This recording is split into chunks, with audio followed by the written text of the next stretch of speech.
It's what the league has set itself up for with their nonsense. It has become an activist league. It's not necessarily a sports league. And frankly, if you're going to be an activist league, this is what's going to happen. I expect there to be a transgender playing in the WNBA maybe as soon as next year. I don't think it's going to be White or Canton. Look, you know, the NFL puts these end racism. It takes all of us on the field and we all laugh at it. Well, this is blatant racism here and it's ridiculous. And Stephanie White, I know her. She's a really nice woman. She is an icon in Indiana, but she's pathetic in these instances. It's awful. So I was listening to the press conference afterwards with Sophie Cunningham, and she just called it out just like it is. She said, hey, Dijon Carrington is one of the dirtiest players in the league.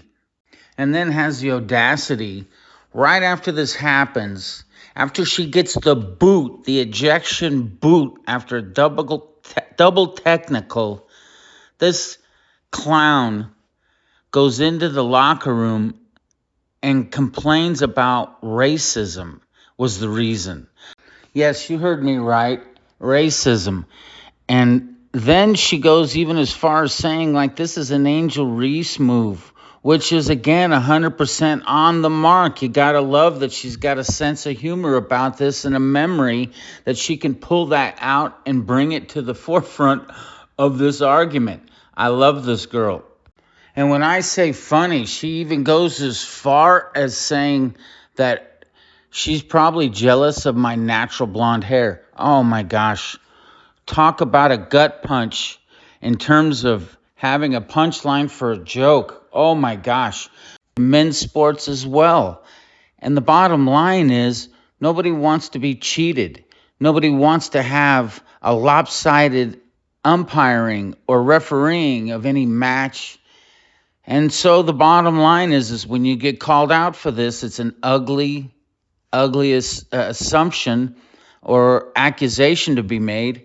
And some people are going to get embarrassed. They're going to get red in the face. They're definitely going to get pie in the face from social media as well as the league that they happen to work in. So the refs have to be held accountable as well. Host of Don't At Me with Dan Dakich on Outkick.com joins us right now. Dan, I thought that coaches are supposed to have their players' backs. That's not what appeared to happen here. Your thoughts on it? Well, this is the latest in a lengthy list of Stephanie White not having Sophie Cunningham or Caitlin Clark's back. Frankly, I've never seen anything like it in sports. I coached for 30 years. I've been around it for my entire life, 50 years plus, and I've never seen this. Going back to high school, coaches would defend you. College coaches would defend you. Pros, certainly, coaches would defend you. But again, this is the DNA of the Indiana Fever. For whatever reason, Stephanie White will not defend Caitlin Clark and Sophie Cunningham. The foul, fine. You want to play basketball, you're going to get hit. Somebody goes maybe cheap shot on you, which that clearly was. Great. But the coach then comes out in support so it doesn't happen again. It's ridiculous. And Stephanie White, I know her. She's a really nice woman. She is an icon in Indiana. But she's pathetic in these instances. It's awful. And what about the lack of addressing the Post, saying that this was white privilege? I mean, do you think somebody should come out and say, you know, that has nothing to do with this?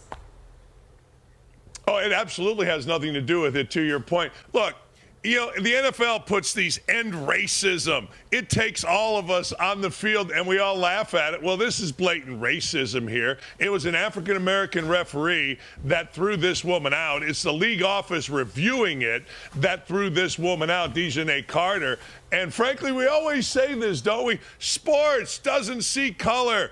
It's a meritocracy. Let's go. Well, no.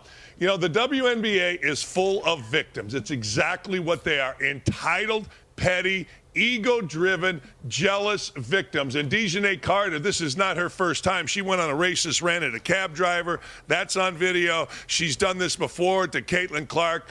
And now she wants to claim victim. And frankly, I believe this. Everybody in that league office is afraid to criticize the African-American woman when she brings in race. They all stand back and go, oh my God, what's going to happen here? And it's ridiculous.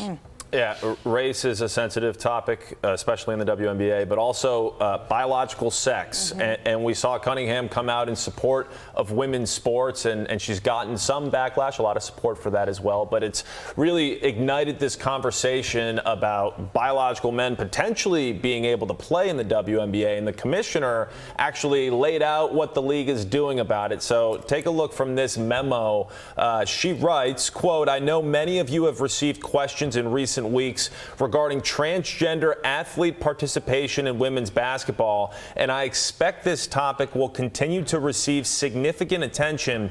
We recognize that this is a complex and nuanced topic, and we will continue to have important conversations with all of you and the Players Association in the weeks and months ahead." So this comes after former NBA players Enes Kanter and Royce White over the weekend said that they're going to declare for the 2027 WNBA draft, because right now the league allows women to play, but it doesn't actually specify what they mean by women. Yeah, you could call it a stunt, but it seems that they qualify for the team if they want to, right? So your reaction to how they're handling this issue, Dan?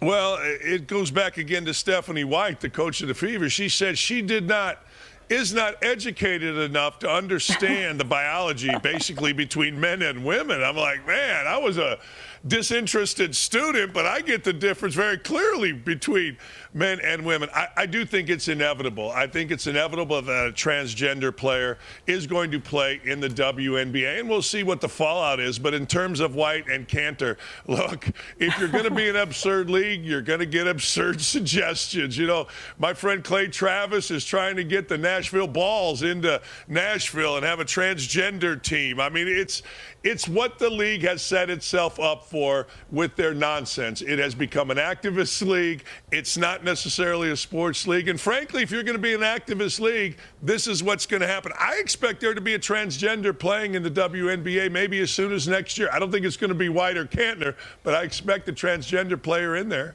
Wow. It'll be interesting to see if they clarify their policy. Dan, thank you very much. We appreciate the insight. Thanks, Dan. Thank you.